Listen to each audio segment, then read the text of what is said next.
මෙන්න මේ කාරණාව හොඳට අහගන්න. ඔයාලා විශේෂයෙන්ම පරිභෝජනය කරන ආහාරයක් ගැන තමයි අද කතා කරන්නේ. මොකද මේ ආහාරය අපි දකිනවා වෙළඳ පොලේ ඌට ලෙස මේක ව්‍යාපාරයක් විතර කරගෙන යනවා. නරක්කුණු වර්තාපල් ව්‍යාපාරය.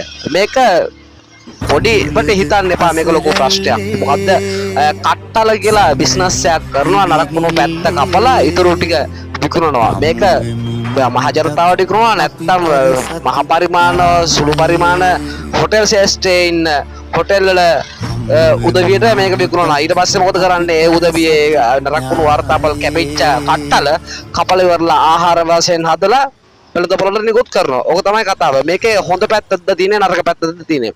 මෙන්න මේකයි කතාව.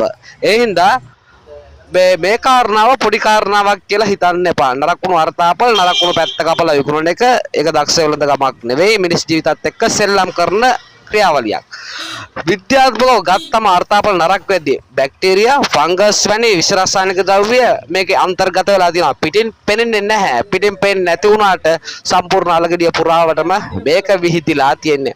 විශේෂයෙන්ම සොලනයින් කියන විෂ රසායනික ද්‍රව්‍ය මේක කපලා දැම්මත් මේක උයලා ගත්තත් සොලනයින් කියන විෂ ද්‍රව්‍ය මේකේ නැති වෙන්නේ නැහැ. ඒ හින්දා මේක ශරීරයට ගොඩක් අහිතකර තත්ත්වයක් තමයි කියන්නේ. ඒ කියන්නේ නරකුණු වර්තාපල් කෑම විස සහිත කෑමක් හා සමානයි කියලා තමයි කියන්නේ.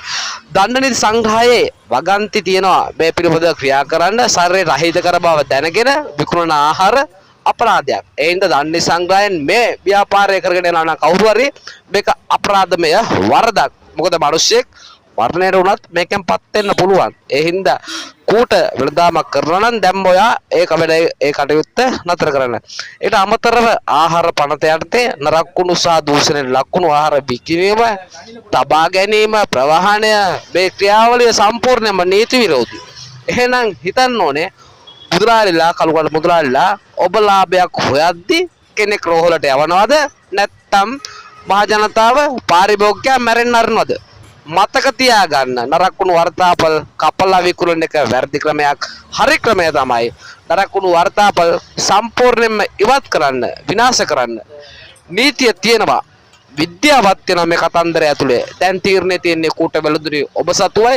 ඒ වගේම තමයි රජයේ නිලධාරීන් ඒ නීතිය ක්‍රියාත්මක කරන ආයතනය මේ කට්ටල ව්‍යාපාරය අර්ථාපල් නරකුණාම ඒ නරකුණු කොටස කපලා ඉවත් කරලා මේ කරන ව්‍යාපාරය වාහම නතර කරන්න අවශ්‍ය දැඩි තීරණ පියවර ගනි කියලා අපි මේ ඉදිරියට හිතනවා. එහෙනම් දඩකොලේ අපි ගිහින් අපේ දඩකොලේ Facebook page එක follow කරන්න.